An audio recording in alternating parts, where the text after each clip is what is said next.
The new romantic comedy, The Wrong Missy, makes the most of a case of mistaken identity as disaffected office worker Tim tries to turn a business retreat into a romantic getaway with the woman of his dreams, Missy. The problem is, he sends his invitation by text message, and he sends it to the wrong Missy.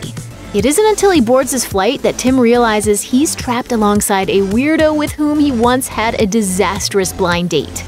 You'll obviously recognize longtime comedy star David Spade as Tim, but what about Missy? This bonkers brunette might ring a bell, even if you're not sure why. Her name is Lauren Lapkus, and you've probably encountered her on a high-profile dramedy cracking wise in a blockbuster action movie or leaving a lasting impression on some of TV's quirkiest series. No need for mistaken identity here. This is why The Wrong Missy looks familiar.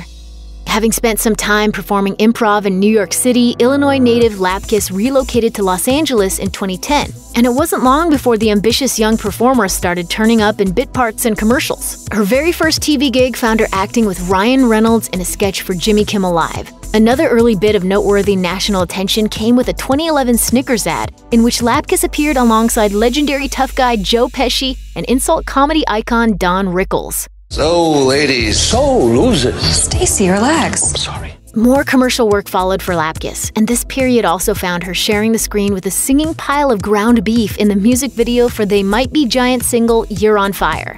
Steady work finally seemed to come her way with Are You There, Chelsea, NBC's 2012 sitcom based on Chelsea Handler's book Are You There, Vodka? It's Me, Chelsea. Lapkus joined the main cast as Dee Dee, roommate of the title character played by That 70s Show Laura Prepon. Sadly, the show was canceled after just one season, but Lauren Lapkus's big break was just ahead. Empathy is often in short supply at Litchfield Penitentiary, but Susan Fisher was a rare safe space among the corrections officers on Orange is the New Black. Lauren Lapkus joined the cast in its first season, bringing her charmingly awkward energy to the role of Susan. A former grocery bagger with an implied rough past of her own, Susan quickly became a fan favorite, a nuanced character whose combination of offbeat warmth and semi-perverse voyeurism opened her up to respect and ridicule from inmates and staff in equal measure. To Lapkus's surprise, the character was written out at the end of the second season, fired by Warden Joe Caputo, who happens to harbor feelings for her after she objects to unfair treatment of the inmates. Lapkus returned for Orange is the New Black's 7th and final season in 2019, the driving force in a story dealing with the sexually charged workplace atmosphere at Litchfield that had led to her firing.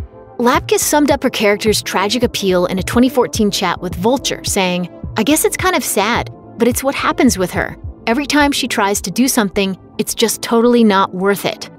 Lauren Lapkus and Jake Johnson were far from the flashiest part of Jurassic World, but they just may have been the best. As control room technicians Vivian Krill and Lowry Crothers, the pair added a charming sense of levity to director Colin Trevorrow's bombastic billion-dollar box office revival of the Jurassic Park franchise. Despite her relatively small amount of screen time, Jurassic World is almost certainly Lapkus's most widely seen work to date. She's made a few more off-the-beaten-path big-screen appearances since, popping up in the Will Ferrell, John C. Reilly vehicle Holmes & Watson and headlining the indie comedy The Unicorn, among others. But as she revealed to host Matt Gorley on the I Was There Too podcast, she was nearly part of a franchise even bigger than a dinosaur island, Star Wars. Lapkus auditioned for Rian Johnson's The Last Jedi, though between an NDA and the fact that her audition pages contained fake dialogue, even she can't reveal what character she might have played had she gotten the part.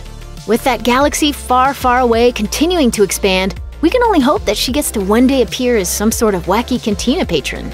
In the wake of her breakthrough role on Orange is the New Black and in her blockbuster turn in Jurassic World, the gigs really started rolling in for Lapkus. Among the most notable was a recurring role in the final 2 seasons of The Big Bang Theory as comic book store assistant manager Denise. She also took a major part in Crashing, a 3-season HBO comedy from producer Judd Apatow and comedian Pete Holmes as the lead character's ex-wife. And in 2019, she appeared as the put-upon producer Carol, working on Zach Galifianakis' cable access show in Between Two Ferns, the movie. In that film, Lapkus perfectly played the foil to Galifianakis' egomaniacal jerk while earning huge laughs with some well-timed ad-libs. Cool. How many clam strips come in an order? 6. How big are they? Well, have you ever seen a chicken strip? I've never seen a chicken wear clothes. What's really become her stock in trade, though, is the art of memorable one-off appearances that allow her to conquer the screen and leave you wanting more. In the past few years, Lapkus has made her mark on comedy hits like Key and Peele, Drunk History, and Another Period, just to name a few. She also took the solo spotlight in the debut episode of Netflix Presents Characters, an innovative anthology series that gives rising star comedians a chance to write and star in their own half-hour sketch showcases. She even guested on an episode of Hell's Kitchen as herself, filling the role of a celebrity diner. Though her ability to pull off endearing, wide-eyed expressions makes her face one of her greatest tools, Lapkus has spent much of her career flexing her vocal cords. In addition to memorable turns on animated series like Adventure Time, Bob's Burgers, American Dad, and Harvey Girls Forever, she's made herself an indispensable force on the podcast circuit. And beyond appearing on Comedy Bang Bang and Thrilling Adventure Hour, to name just a couple, since 2014, she has hosted with special guest Lauren Lapkus, a podcast in which she allows visiting comedians to set each episode's theme and title. It takes special skill to build a character on so many brief but memorable roles, but that's exactly what she's done over the past decade. Whether she's lending her voice to a cartoon character, bringing comic relief to an action blockbuster, or dive-bombing a sitcom with manic energy, she knows that the key is to never hold back. She may be the wrong Missy, but when it comes to forging an unforgettable path across the comedy landscape, Lauren Lapkus is pretty much always the right lady for the job. Okay, we're either gonna end up married or I'm gonna end up naked and dead in a ravine somewhere. I don't see that happening. Which one? I'm down for either. Thanks for watching. Click the links in our video to watch more from Netflix Film Club. Subscribe to our YouTube channel to get the latest exclusive videos. Plus, hit the bell so you don't miss a single one.